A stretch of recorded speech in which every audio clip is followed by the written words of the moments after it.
Good morning everyone, welcome to BPSC platform. मेरा नाम शालू राय है और हम लोग 2021 के बेस्ट 400 करंट अफेयर का पार्ट 7 कर रहे हैं। 3 पार्ट और बचे हैं जो आगे के 3 दिन में अपलोड हो जाएंगे। इसमें हमने 6 पार्ट कर रखा है, 7 पार्ट आ जाए तो चलिए शुरू करते हैं वीडियो को। क्वेश्चन नंबर 1 ये कह रहा है, who is the author of the recently discussed book 400 days. ये जो किताब है 400 डेज, इसके ऑथर कौन है, इसके लेखक कौन है? तो वो है चेतन भगत। ठीक है, चेतन भगत एक काफी रिनाउंड ऑथर है युद्ध में, तो उनकी एक किताब है 400 डेज जो भी रिसेंटली न्यूज में थी।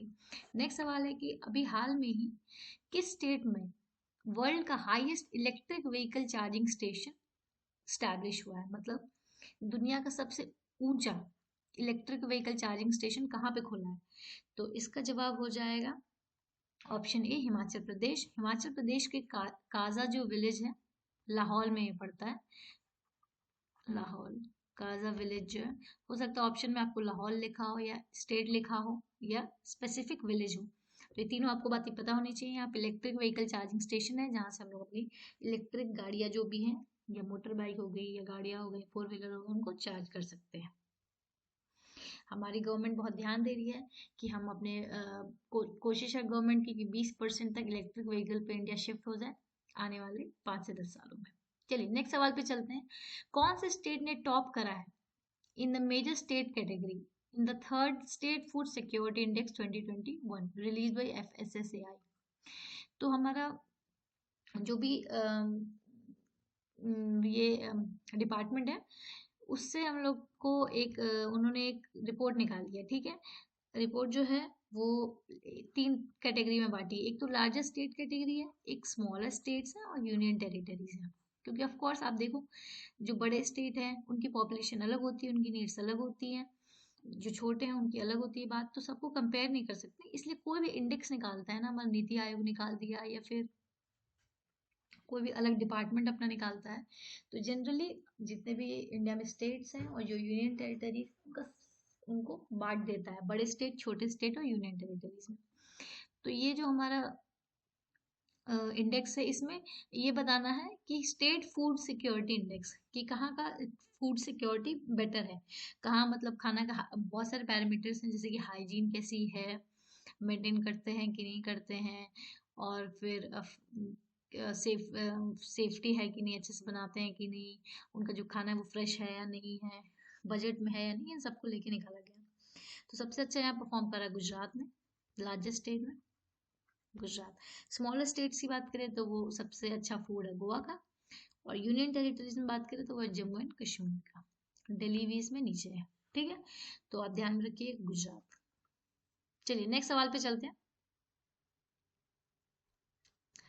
किसने इनॉग्रेट करा है 5 day Himalayan film festival Leh में, जो कि अभी सितंबर में हुआ है, और ये ऐसा पहला है। तो आपको पता है कि अभी लेह जो हमारा लद्दाख है, जम्मू कश्मीर, बहुत सारे इवेंट्स कराए जा रहे हैं जब से 377 हटा है हमारा, ताकि प्रॉपर वहाँ को हम लोग वहाँ का टूरिज्म डेवलप कर पाए। तो वहाँ का पहला हिमालयन फिल्म फेस्टिवल हुआ है लेह में, तो इसको इनॉग्रेट करा है अनुराग ठाकुर ने, जो कि अब हमारे स्पोर्ट्स मिनिस्टर हैं। इनके पहले थे किरण रिजिजू, अब स्पोर्ट्स मिनिस्टर चेंज हो गए, ही इज अनुराग ठाकुर। जो भी स्टूडेंट से पूछते हैं मुझसे कि PDF कहाँ मिलेगी, तो आप प्ले स्टोर पे जाएंगे और हमारा देखेंगे प्ले स्टोर में BPSC प्लेटफॉर्म का एप्लीकेशन होगा, उसको आप डाउनलोड कीजिए, वहाँ आपको सारा कंटेंट मिल जाएगा। जो भी मैं कराती हूँ, रवि सर कराते हैं, और जो भी नई फैकल्टीज आ रही हैं वो कराएंगी, सब कुछ आपको यहाँ मिल जाएगा। इसके साथ साथ वहाँ पे हमारी टेस्ट सीरीज चल रही है, और इसका PDF, बिहार करंट का PDF, सब कुछ आपको मिल जाएगा। टाइम अब कम है, एग्जाम होपफुली हो जाएंगे फरवरी एंड तक, तो प्रिपरेशन आप लोग जारी रखिए। नेक्स्ट क्वेश्चन है, which is the world's most valuable company in the list of Hurun global 500 most valuable company as of 2021? तो हुरुन जो है, हुरुन ग्लोबल, ये एक लिस्ट बनाती है हर साल, जिसमें जो भी दुनिया की 500 जो सबसे ज्यादा वैल्यूएबल मूल्यवान कंपनी होती है उनकी लिस्ट होती है। तो अगर हम 2021 की बात करें तो दुनिया की सबसे ज्यादा वैल्यूएबल कंपनी कौन सी है? तो वो है एप्पल। ठीक है, एप्पल एप्पल सबसे ज्यादा वैल्यूएबल कंपनी है। अगर हम लोग बात करें टॉप 5 कंपनीज की, या टॉप 6 जो सबसे ज्यादा वैल्यूएबल है, इनकी वर्थ है, तो एप्पल है, then it is Microsoft, and Amazon, Alphabet, हो गया, फेसबुक, टेंसेंट, सबसे ज्यादा दुनिया की वैल्यूएबल कंपनीज है। और बात करें टॉप कौन करता है इस लिस्ट को, it is Apple. Next question में चलते हैं। इंडियन आर्मी जो सेलिब्रेट करता है हाफिया डे, ठीक है, तो हाफिया डे जो है ये कौन से दिन को हर साल सेलिब्रेट किया जाता है? तो हाफिया डे अभी रिसेंटली न्यूज में था, तो ये 23 सितंबर को सेलिब्रेट किया जाता है। इंडियन आर्मी जो है वो ट्रिब्यूट करती है जो इंडियन कैवलरी रेजिमेंट्स हैं, इंडियन कैवलरी रेजिमेंट्स हैं। और अब जैसे कि स्पेशली जो मैसूर हो गया और जोधपुर के इलाकों के, क्योंकि सॉरी इसराइल में इन्होंने इसी दिन, ठीक है, इसराइल में इन्होंने हेल्प करी थी हाफिया जो है को लिबरेट करने में, लिबरेशन में हेल्प करी थी, इसीलिए इंडिया ये 23 सितंबर को मनाता है। चलिए नेक्स्ट सवाल पे चलते हैं कि कौन से इंडियन बीच को रिसेंटली अवार्ड किया गया with blue flag certification. Blue flag प्रमाण से किसको सम्मानित किया गया है?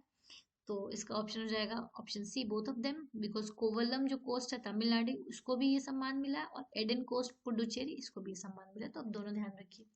ब्लू फ्लैग सर्टिफिकेशन क्या होता है? ये सर्टिफिकेशन एक इंटरनेशनल कम्युनिटी देती है जिसका नाम होता है FEE,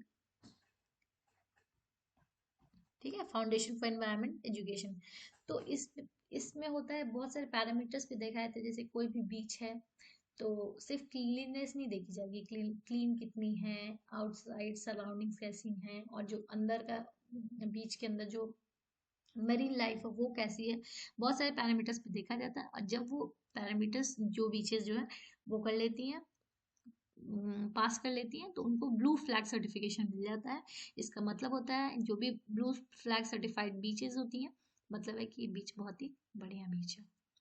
जैसे होता है ना आपको यूनेस्को से हम लोग मॉन्यूमेंट्स होते हैं वो होते हैं, वैसे ही ये भी है। चलिए नेक्स्ट सवाल पे चलते हैं कि इंडिया ने रिसेंटली 27 मिलियन यूरो का कॉन्ट्रैक्ट लिया है, जिसमें उसने बाय करा है 24 second hand Mirage 2000 fighter aircraft. तो ये कौन सी कंट्री ने, इंडिया ने लिया है? तो ये जो सेकेंड हैंड एयरक्राफ्ट मिराज 2000 है, ये हमने 24 लिए हैं क्वांटिटी में, तो ये हमने लिया फ्रांस से,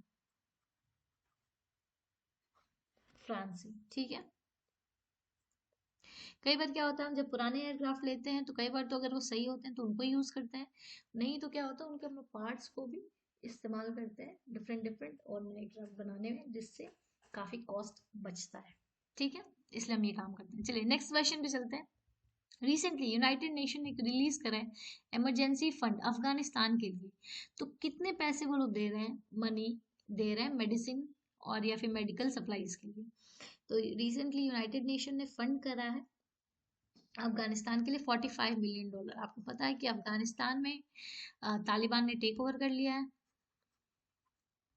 और जिसकी वजह से वहाँ पे काफ़ी क्योंकि आपको पता है तालिबान को तो चलाना आता नहीं है रिजाइम, क्योंकि उन्होंने कभी गवर्नमेंट संभाली नहीं है उस तरीके से, तो उन्होंने ज़बरदस्ती टेक ओवर तो कर लिया है, बट वहाँ पे बहुत प्रॉब्लम हो रहा है, इकोनॉमिक क्राइसिस हो रही है, मेडिकल सप्लाईज बिल्कुल नहीं है। तो यूनाइटेड नेशन ने ये फंड रिलीज किया है 45 मिलियन डॉलर का अफगानिस्तान के लिए, जिससे वहाँ मेडिकल की चीज़ें पहुँच जा सकें, ज़रूरी जो भी इमरजेंसी चीज़ें हैं। इसके साथ साथ इंडिया ने भी मेडिकल एड दिया है अफगानिस्तान को ईरान के थ्रू अभी रिसेंटली, ठीक है, तो ये भी आपको पता होना चाहिए। नेक्स्ट क्वेश्चन है कि विंटर ओलंपिक्स और विंटर पैरा ओलंपिक्स जो अभी 2022 में होगा, तो वो कहाँ होने वाला है? देखिए बहुत ही ट्रिकी क्वेश्चन है, बहुत बच्चे इसको टोक्यो करके आएंगे, क्योंकि देखिए अभी जो समर ओलंपिक्स हुआ है ना, समर ओलंपिक 2021 में हुआ है, जो 2020 का जो मतलब होने वाला था कोविड की वजह से पोस्टपोन हो गया, 2021 में हुआ, वो टोक्यो में हुआ था। लेकिन जो विंटर ओलंपिक्स है ये होगा बीजिंग चाइना में अभी होने वाला है, जिसको बहुत सारी कंट्रीज बाइकआउट कर रही हैं, तो ये एक इंपॉर्टेंट क्वेश्चन आपको बिल्कुल पता होना चाहिए।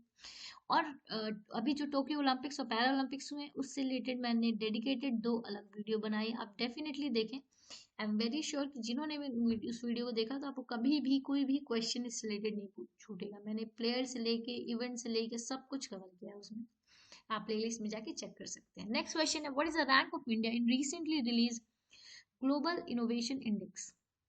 ग्लोबल इनोवेशन इंडेक्स में इंडिया की क्या रैंकिंग, तो इंडिया की रैंकिंग है 46।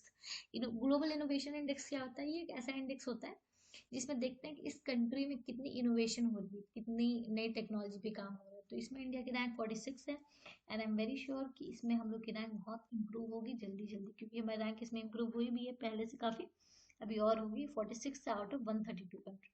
बात करेंगे नंबर 1 कौन है इस रैंकिंग में, तो फर्स्ट पे है स्विट्जरलैंड। स्विट्जरलैंड सबसे आगे इनोवेशन में।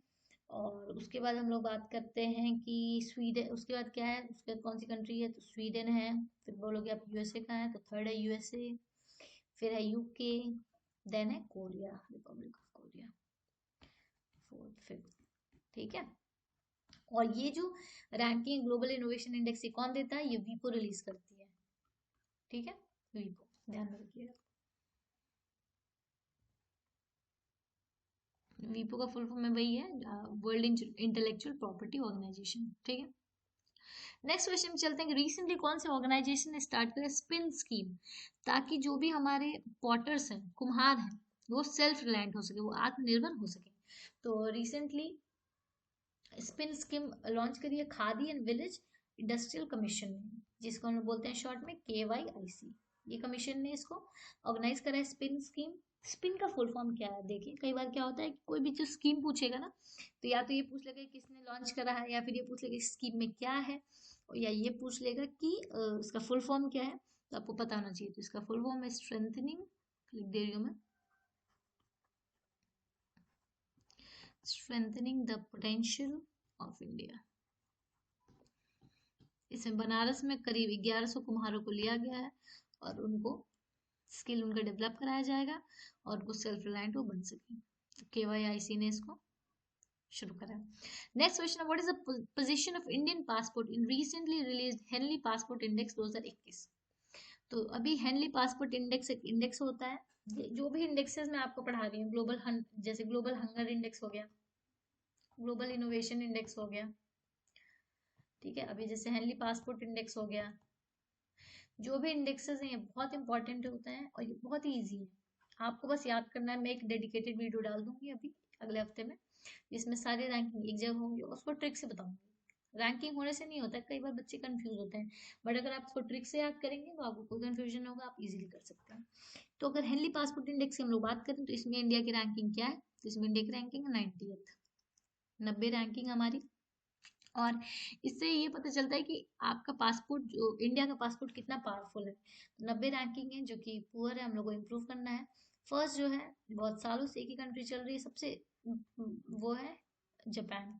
हमारी 90 रैंकिंग है और हम लोग कितनी कंट्री में वीजा फ्री विजिट कर सकते हैं, वीजा वीजा ऑन अराइवल हमें मिलता है, तो वो है टोटल 58 कंट्रीज। 58 कंट्रीज में हमें visa on arrival, visa free है, विजिट कर सकते हैं बाकी कंट्रीज में। लेकिन अगर हम जापान की बात करें, तो अब ऑलमोस्ट जापान को हर कंट्री में वीजा ऑन अराइवल, आप सोचिए जापान की इमेज कितनी स्ट्रांग है वहाँ के लोगों की। तो हमें भी इम्प्रूव करना पड़ेगा, जब भी हम फॉरेन विजिट पे जाते हैं हमें ध्यान में रखना पड़ेगा कि हम सिर्फ एक इंडिविजुअल नहीं, हम एक कंट्री को रिप्रेजेंट कर रहे हैं। तो अपना कंडक्ट बना के रखिए और हेल्प भी मिलती है हमसे। चलिए नेक्स्ट चलते हैं, recently the third edition of exercise समुद्र शक्ति, ये हुआ है, तो ये इंडिया और किस कंट्री के बीच में हुआ है, सुंडा स्ट्रेट में। ठीक है, तो समुद्र शक्ति जो एक्सरसाइज है वो हुआ है इंडिया और इंडोनेशिया के बीच में, ये सुंडा स्ट्रेट में हुआ है। चलिए moving on to the next question of today, 15th edition of Indo Nepal joint military exercise, जिसका नाम है सूर्यकिरण, ये रिसेंटली अभी कहाँ पे हेल्ड हुआ है, तो इंडिया और नेपाल का जॉइंट मिलिट्री एक्सरसाइज है, ये हुआ है उत्तराखंड के पिथौरागढ़ डिस्ट्रिक्ट में। ठीक है, पिथौरागढ़, सॉरी मैंने थोड़ा गलत प्रोनाउंस कर दिया, पिथौरागढ़ डिस्ट्रिक्ट में हुआ है इंडिया और नेपाल के बीच में, और ये इसका 15वां एडिशन था। ये सब भी आप ध्यान में रखें, जॉइंट मिलिट्री एक्सरसाइज है। Moving on to the next question, recently who has been given the Aryabhatta Award for the year 2021? Aryabhatta Award 2021 किसको मिला है, तो ये अवार्ड मिला जी सतीश रेड्डी को। और ये कौन है, ये आपको पता होना चाहिए कि DRDO के चेयरमैन है G Satheesh Reddy. Now moving on to the next question, recently अभी इंडिया रिसेंटली अभी रिलीज हुआ ग्लोबल हंगर इंडेक्स, तो इसमें इंडिया की क्या रैंकिंग है? ये इंडेक्स बहुत इंपॉर्टेंट है क्योंकि बहुत ही ज्यादा चर्चे में रहा है, इंडिया की रैंकिंग इसमें बहुत ही पुअर है। तो आप बिल्कुल ध्यान में रखिए, इसमें इंडिया की रैंकिंग है 101 आउट ऑफ 116 कंट्रीज। हमने बहुत सबसे पुअर परफॉर्म किया, एक हिसाब से हम देखें तो इवन पाकिस्तान की भी रैंकिंग जो है वो शायद 92 है, if I am not wrong. और हमने अपने जितने भी नेबरिंग कंट्री है सबसे पुअर परफॉर्म किया है ग्लोबल हंगर इंडेक्स में। तो और हमारी पोजीशन भी ड्रॉप हुई है, अब कोविड की वजह से हुई हो, जिस भी वजह से हुई है, but it is 101 out of 116 countries. हमसे जो बदतर कंट्रीज अगर हम उनकी बात करें तो सब अफ्रीका की कुछ काफ़ी गरीब कंट्रीज हैं इसमें बस। नेक्स्ट चलते हैं। Recently who has been presented the national Florence Nightingale award 2020 by president Ramnath Kovind. तो अभी फ्लोरेंस नाइटिंगेल अवार्ड किसको मिला है? तो वो मिला है SV Saraswati, brigadier SV Saraswati को, ठीक है। और ये रामनाथ कोविंद जी ने ये अवार्ड दिया था। नेक्स्ट क्वेश्चन है कि अभी SCO की मीटिंग हुई है, ठीक है, शंघाई कोऑपरेशन काउंसिल में हेड ऑफ स्टेट्स की मीटिंग हुई है। तो ये जो मीटिंग हुई है इसके चेयरमैन कौन थे, किसकी अध्यक्षता में ये मीटिंग हुई है? तो ये हुआ है तजिकिस्तान के अध्यक्षता में,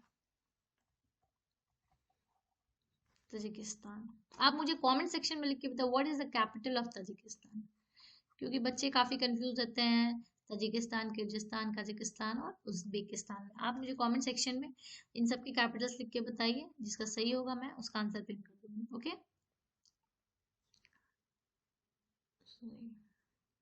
now moving on to the next question. अभी रिसेंटली जो ग्रैंड स्लैम टूर्नामेंट हुआ था उसमें नोवाक जोकोविच है, उन्होंने मेन सिंगल का टाइटल रिसेंटली जीता है। तो वो कौन से टूर्नामेंट में जीता है? आपको पता है कि बहुत सारे होते हैं, French open, Australia open, Wimbledon open, तो बहुत सारे वो होते हैं इवेंट्स। तो उसमें जो नोवाक जोकोविच है उन्होंने जीता है।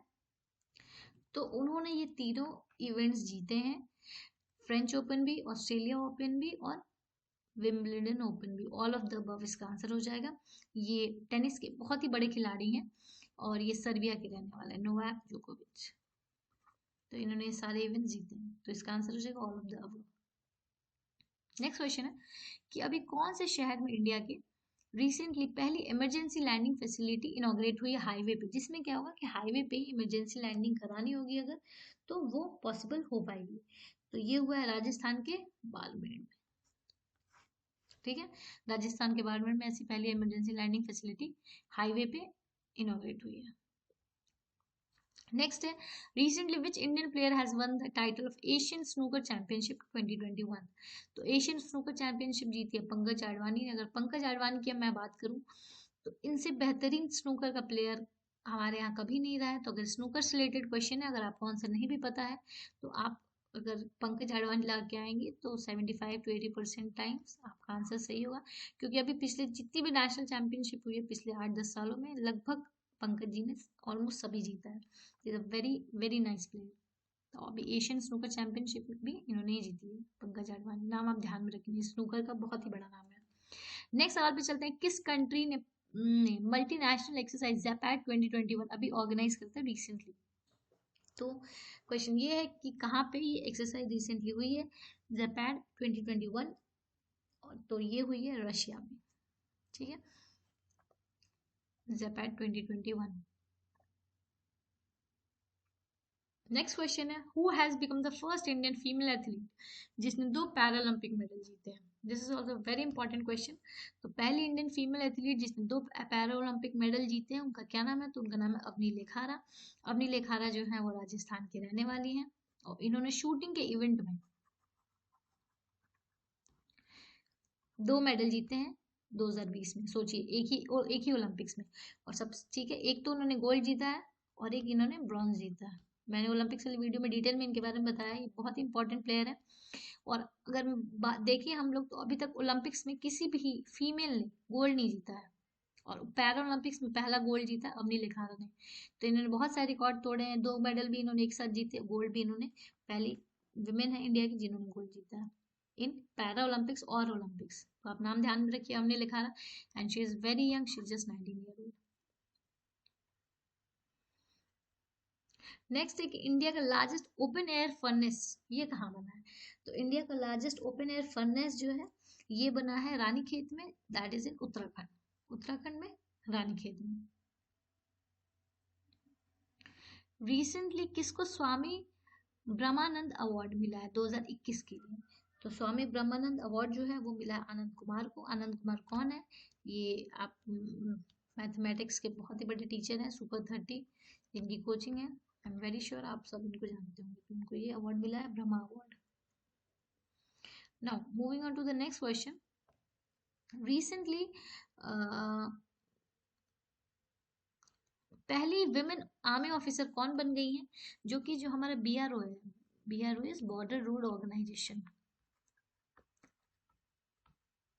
ठीक है, इसकी हेड बनी है। तो पहली फर्स्ट वुमेन आर्मी ऑफिसर है ये।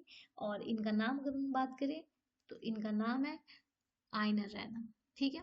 BRO क्या होता है आपको देखिए, नॉर्मल जो रोड्स होती है आपको पता है NHAI बनवाती है, हमारी जो हाईवेज होते हैं NHAI बनवाती है, बाकी स्टेट के वो होते हैं। लेकिन जो भी हमारी मैप है उससे जो भी हमारे बॉर्डर्स हैं दूसरी कंट्री से लग रहे हैं, तो वहाँ के जो बॉर्डर एरियाज हैं जो चाइना पाकिस्तान इन सबसे लगते हैं, तो वहाँ के रोड जो है उनको स्पेशल देखा जाता है। तो वो BRO बनाती है, बॉर्डर रोड ऑर्गेनाइजेशन, और उसको लीड करने वाली पहली विमेन आर्मी ऑफिसर है आइना रैना। तो very important. Now moving on to the next question. कौन सी कंट्री ने रिसेंटली सेटअप किया वर्ल्ड का लार्जेस्ट प्लांट जिसको बोलते हैं ऑर्का प्लांट, जो कि ऑब्जर्व करेगा CO2 एयर से, ठीक है। तो ये जो है सबसे बड़ा लार्जेस्ट ऑर्का प्लांट लगा है आइसलैंड में, जो क्या करेगा CO2 को एब्जॉर्ब करेगा, सक कर लेगा CO2 आइसलैंड में। नाउ क्वेश्चन नंबर 69 पे चलते हैं कि अभी कौन सी कंट्री ने डिक्लेयर कर दिया food emergency due to foreign exchange crisis and rising food prices? तो ये हमारी नेबरिंग कंट्री है श्रीलंका। श्रीलंका आपको पता है कि चाइना की बहुत बड़ी डेट ट्रैप में है, और वहाँ पे फूड इमरजेंसी हो गई है, मतलब फूड शॉर्टेज हो गया है, क्योंकि उनका जो फॉरेन एक्सचेंज रिजर्व है वो बहुत ही कम हो गया है। तो उनकी गवर्नमेंट ने कह दिया कि फूड इमरजेंसी है, क्योंकि खाने के प्राइसेस काफ़ी बढ़ गए हैं। श्रीलंका है इसका जवाब, ध्यान में रखिएगा। नेक्स्ट क्वेश्चन है, recently the government of which state has decided to adopt wrestling game by the year 2032? तो रिसेंटली उत्तर प्रदेश गवर्नमेंट ने डिसाइड करा है कि वो लोग wrestling as a game adopt करेंगे और प्रमोट करेंगे, काफी सारे सेंटर्स बनेंगे। तो योगी गवर्नमेंट का डिसीजन है। नेक्स्ट है कि रिसेंटली कौन से स्टेट गवर्नमेंट ने अनाउंस करा है कि वो फ्री पानी देंगे अपने सारे सिटीजन को? तो गोवा ने अभी अनाउंस करा है कि गोवा में सारे जो भी सिटीजन्स हैं उनको फ्री पानी दिया जाएगा। लाइक आपको पता है बड़े शहर जो भी हैं वहाँ पे पानी की आपको पेमेंट करनी पड़ती है, बट गोवा जो है वो अपने वहाँ पे सबको फ्री पानी दिया जाएगा। क्वेश्चन नंबर 72 पे चलते हैं। शून्य प्रोग्राम, इसको भी स्टार्ट किया गया है कौन से ऑर्गेनाइजेशन के द्वारा रिसेंटली? तो शून्य प्रोग्राम जो है ये इसको नीति आयोग ने लॉन्च करा गया था। और इसको क्यों लॉन्च किया गया था? ताकि जो कि हमारा एम क्या है, शून्य मतलब जीरो, है ना। तो जीरो पोल्यूशन डिलीवरी व्हीकल्स जो है हम उस पर काम करें और उसको प्रमोट करें और उसको वर्क करें, ताकि कंज्यूमर और इंडस्ट्री दोनों को फायदा हो सके, और जीरो पोल्यूशन हम वो करें, प्रमोट करें, ठीक है। Recently, next question है, recently who has become the first state in India to vaccinate 100% of its adult population? तो जो भी एडल्ट पॉपुलेशन है उसको 100% वैक्सीनेट कर दिया हिमाचल प्रदेश। देखिए अब इसको आप कंफ्यूज नहीं होना कि 100% नॉर्मल पॉपुलेशन नहीं है, एडल्ट पॉपुलेशन है। आपको पता है ओल्ड एज पॉपुलेशन है, फिर एडल्ट पॉपुलेशन होती है, इन्फेंट्स होते हैं। तो एडल्ट पॉपुलेशन को 100% वैक्सीनेट कर दिया हिमाचल में। Where has NTPC launched India's largest floating solar photovoltaic project at its Simadri thermal power station depository? पूछ रहा है कि जो NTPC हमारा है उसने सबसे बड़ा लार्जेस्ट फोटोवोल्टेनिक प्रोजेक्ट ये अपना लॉन्च करा सोलर वाला। तो ये कौन सी जगह पे, मतलब उसका लोकेशन पूछ रहा है इसमें, तो ये आंध्रा में है, ठीक है। सिमाद्री थर्मल पावर स्टेशन जो कि इंडिया का सबसे बड़ा फोटोवोल्टेइक सोलर का प्रोजेक्ट है। नेक्स्ट क्वेश्चन है, what has been renamed by defence minister Rajnath Singh as army sports institute, जो कि पुणे में लोकेटेड है? तो आपको पता है कि नीरज चोपड़ा जो है उन्होंने गोल्ड मेडल जीता इस साल एथलेटिक्स में। तो जो आर्मी स्पोर्ट्स इंस्टीट्यूट है पुणे में, इसका रीनेम कर दिया गया Neeraj Chopra stadium, which is a very big thing. इससे प्रमोट किया गया है और ताकि लोग और भी स्पोर्ट्स को देखें, आगे आए। इससे पहले एथलेटिक्स में हमारा कभी मेडल नहीं रहा है, तो ये पहला है, वो भी गोल्ड। नीरज चोपड़ा हरियाणा के रहने वाले हैं। नेक्स्ट क्वेश्चन है, who has recently declared himself as the acting president of Afghanistan after president Ashraf Ghani fled the country. आपको पता है कि अफगानिस्तान पे तालिबान ने टेक ओवर कर लिया, तो उनके जो प्रेसिडेंट थे अशरफ गनी, उनको कंट्री छोड़ के भागना पड़ा। तो उनकी जगह पे एक्टिंग प्रेसिडेंट अफगानिस्तान के जो उनके वाइस प्रेसिडेंट थे, उन्होंने कहा कि मैं हूँ अब president according to the constitution. उनका क्या नाम है? तो उनका नाम है अमरुल्ला सालेह। ठीक है, अमरुल्ला सालेह।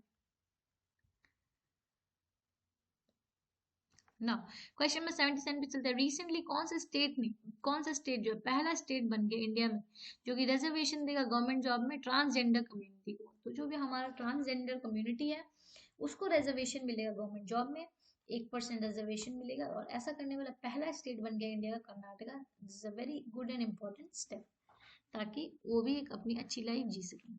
रिजर्वेशन मिलेगा 1% to the transgender community. Next question है, the government of which state has recently banned the use of word गोरख धंधा। कौन से स्टेट ने अभी रिसेंटली कहा है कि ये जो वर्ड है गोरख धंधा, इसको इस्तेमाल अब नहीं किया जाएगा? तो ऐसा हरियाणा गवर्नमेंट ने कहा है। हरियाणा के सीएम जो है मनोहर लाल खट्टर, उन्होंने अनाउंस किया कि ये वर्ड हम लोग गलत क्यों इस्तेमाल करते हैं। गोरख धंधा मतलब लोग बोलते हैं जैसे कि गोरख धंधा मतलब बेकार धंधा, या फिर कह सकते हो वर्ड मुझे एग्जैक्टली याद नहीं रहा हो, आप आई होप आप समझ रहे होंगे।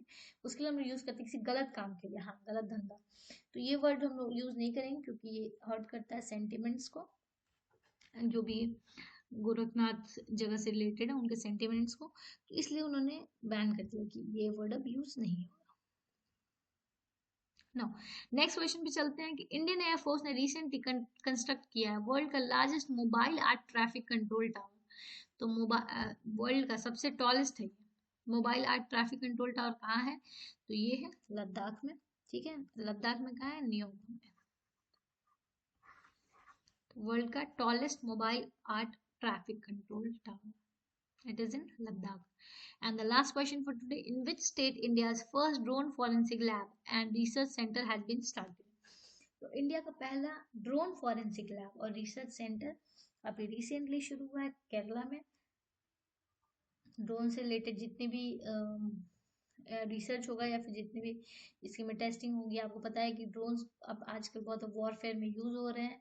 हमारे इंडिया में जम्मू कश्मीर में काफी सारे ड्रोन्स मिले हैं कुछ महीनों पहले। तो ऐसी एक लेबोरेटरी होना इंटरनेशनल लेवल की बहुत ज़रूरी है। तो ये शुरू है केरला में। केरला के सीएम कौन है अगर बात करें तो इस Pinarayi Vijayan. So this is it for today, thank you so much, have a good day. अगर आपने चैनल सब्सक्राइब नहीं किया है तो उसको सब्सक्राइब कर लें, क्योंकि जो भी आप एग्जाम से रिलेटेड इंपॉर्टेंट वीडियोज हम डालते रहते हैं, आई एम वेरी श्योर कि आपको हेल्प मिलेगी। Have a good day.